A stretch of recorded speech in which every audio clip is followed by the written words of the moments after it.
అనే నేను శ్రీ గణేష్ అనే నేను శాసనసభ సభ్యునిగా ఎన్నికైనందున శాసనం ద్వారా నిర్మితమైన భారత రాజ్యాంగం పట్ల నిజమైన విశ్వాసం విధేయత చూపుతానని, భారతదేశ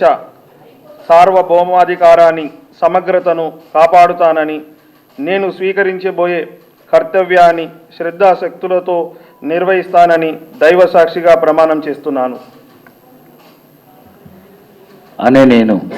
తెలంగాణ శాసనసభ సభ్యుడినైన శ్రీ గణేష్ అనే నేను సభ నియమాలకు కట్టుబడి ఉంటానని, వాటిని అనుసరిస్తానని, సభా మర్యాదలను పాటిస్తానని, సాంప్రదాయాలను గౌరవిస్తానని దైవ సాక్షిగా ప్రమాణం చేస్తున్నాను.